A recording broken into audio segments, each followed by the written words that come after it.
आज कांग्रेस की working committee की बैठक है, जहां कांग्रेस में मचे घमासान को खत्म करने की कोशिश की जाएगी।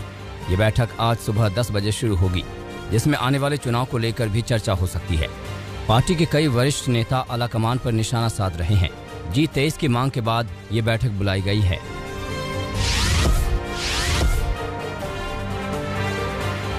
सिंघू बॉर्डर पर शख्स की बेरहमी से हत्या के मामले में 2 लोगों के नाम सामने आए हैं, जिसमें एक आरोपी सरबजीत ने कल सरेंडर भी किया है, जिसे आज कोर्ट में पेश किया जाएगा।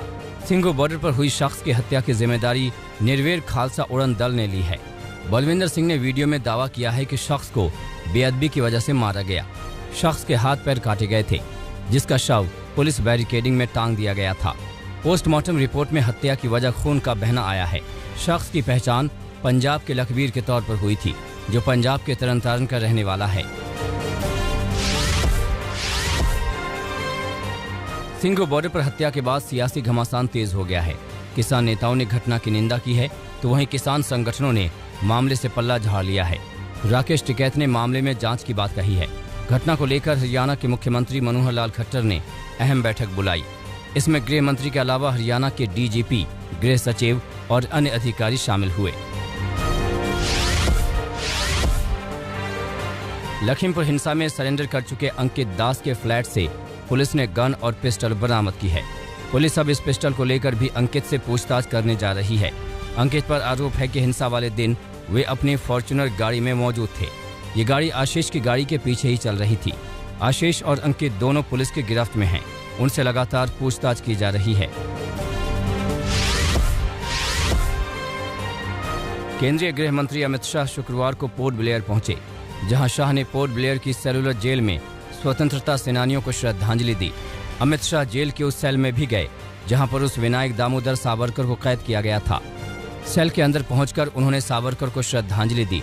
इसके साथ ही उन्होंने सेलुलर जेल, राष्ट्रीय स्मारक संग्रहालय का दौरा किया।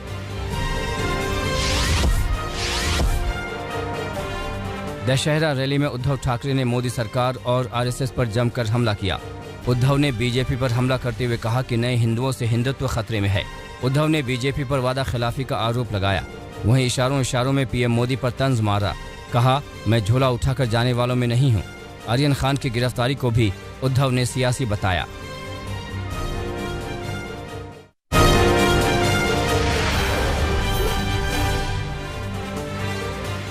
छत्तीसगढ़ के जशपुर में दर्दनाक हादसे की तस्वीर सामने आई है। दुर्गा विसर्जन करने जा रहे लोगों को तेज रफ्तार से आ रही कार ने कुचल दिया। इस दुर्घटना में एक की मौत हो गई, जबकि दर्जन भर से ज्यादा लोग घायल हो गए। दुर्घटना के बाद पूरे इलाके में तनाव की स्थिति हो गई। गुस्साए लोगों ने कई गाड़ियों में आग लगा दी और गाड़ी चलाने वाले ड्राइवर की जमकर पिटाई की। पुलिस ने गाड़ी चला रहे दोनों शख्स को गिरफ्तार कर लिया है। दोनों गांजा तस्कर बताए जा रहे हैं, जिसकी गाड़ी से गांजा भी बरामद हुआ है। जम्मू कश्मीर में पिछले कुछ दिनों में सेना की कार्रवाई काफी तेज हो गई है। लगातार आतंकवादियों संग मुठभेड़ हो रही है। उनका सफाया किया जा रहा है। एक बार फिर पुलवामा में सेना ने टीआरएफ के आतंकी का सफाया कर दिया है। मुठभेड़ के दौरान खालिद बशीर नाम के आतंकी को मार दिया गया है। इस आतंकी ने ही 2 अक्टूबर को एक नागरिक की हत्या कर दी थी।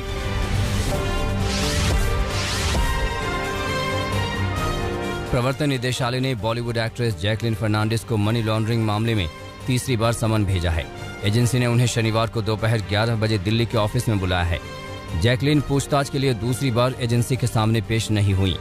ईडी उनसे धोखाधड़ी करने वाले सुकेश चंद्रशेखर और उसकी लीना पॉल के खिलाफ मनी लॉन्ड्रिंग के मामले में पूछताछ करना चाहती है।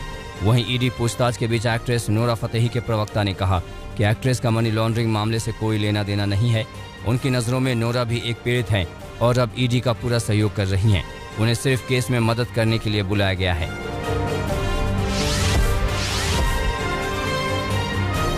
कल देश भर में विजयदशमी का त्योहार बड़ी धूमधाम से मनाया गया। दिल्ली में रामलीला कार्यक्रम में अरविंद केजरीवाल शामिल हुए, तो वहीं लखनऊ में योगी आदित्यनाथ ने भगवान राम की आरती की। रक्षा मंत्री राजनाथ सिंह ने डीआरडीओ परिसर में दशहरा के अवसर पर शस्त्र पूजा की।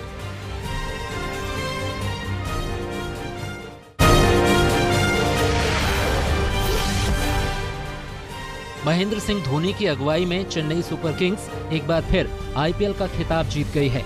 चेन्नई ने कोलकाता को 27 रनों से हराया और चौथी बार आईपीएल की ट्रॉफी पर कब्जा किया। आईपीएल 2021 के फाइनल मुकाबले में चेन्नई सुपर किंग्स और कोलकाता नाइट राइडर्स के बीच जबरदस्त मुकाबला देखने को मिला। कोलकाता नाइट राइडर्स को शानदार शुरुआत मिली, लेकिन चेन्नई के बॉलर्स ने ऐसा जादू दिखाया कि पूरी बाजी ही पलट गई। शानदार शुरुआत करने वाली कोलकाता की टीम आखिर में चेन्नई के बॉलर्स के आगे फेल नजर आई। धोनी के कप्तानी में ही आईपीएल में चेन्नई की जीत का सिलसिला शुरू हुआ और इनके साथ ही एक कारवां चलता जा रहा है। 2010, 2011, 2018 और अब 2021 में भी चेन्नई ने अपने विरोधियों को चित करते हुए खिताब अपने नाम कर लिया।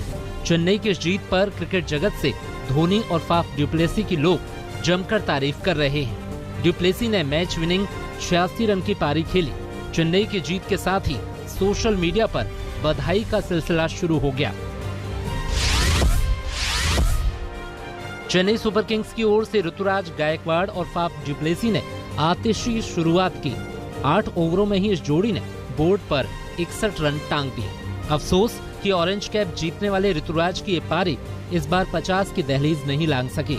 27 गेंदों पर उन्होंने 32 रन की पारी खेली। ऋतुराज तो गए, लेकिन कोलकाता की शामत नहीं गई। उत्थप्पा ने एक और ताबड़तोड़ पारी खेली। इस बार 15 गेंदों पर 31 रन बनाए। मैच के दौरान फाफ का बल्ला बताता रहा कि तजुर्बे की ताकत क्या होती है। 2 रन पर स्टंपिंग मिस होने के बाद से उन्होंने कोलकाता को कोई मौका नहीं दिया। मोइन भी मौके पर चौके छक्के जड़ने से नहीं चूके। चेन्नई ने पावर प्ले में 50, मिडिल ओवर में 89 और डेथ ओवर में 53 रन कूटे, यानी आखिरी 4 ओवरों में बने 53 रन। और यहीं कोलकाता की मानो कमर टूट गई। उसे लक्ष्य मिला 193 का। पहाड़ जैसे लक्ष्य के आगे कोलकाता के ओपनर लड़े और खूब लड़े। वेंकटेश अय्यर और शुभमन गिल की जोड़ी ने 10 ओवर और 3 गेंदों में 91 रन जोड़ दिए। ये वक्त था जब चेन्नई के खेमे में चिंता की लकीरें उभरने लगी थी, लेकिन 11वें ओवर में शार्दुल ने पहले अय्यर और फिर नीतीश राणा को कैच करा अपनी टीम की मजबूत वापसी कराई। जब 12वें ओवर में सुनील नरेन भी जडेजा के चपल कैच पर चलते बने तो कोलकाता की उम्मीदें ध्वस्त हो गई। एडी चोटी का जोर लगाकर भी कोलकाता 20 ओवर में 169 रन ही बना सका। धोनी की टीम ने खिताबी मुकाबला 27 रनों से अपने नाम किया।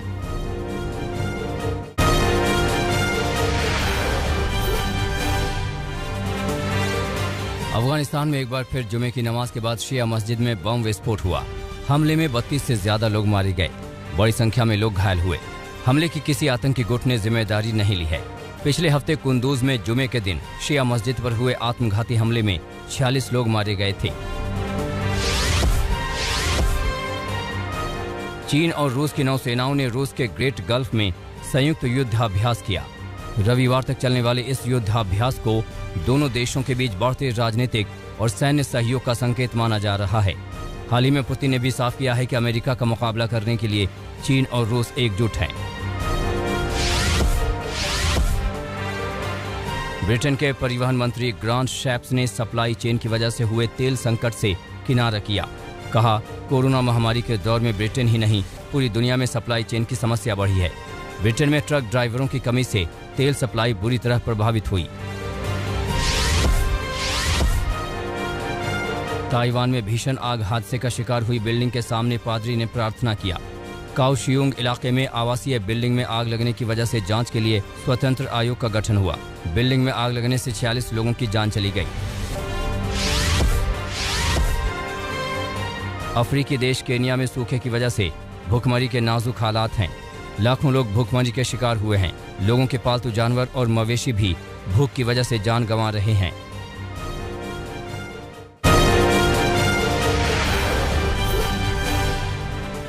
फिलीपींस में 12 से 17 साल के बच्चों के लिए टीकाकरण अभियान की हुई शुरुआत। फिलीपींस में किशोरों में बढ़ते डेल्टा वेरिएंट के बाद लिया गया फैसला। मनीला अस्पताल में 60 किशोरों को दी गई फाइजर की कोरोना वैक्सीन।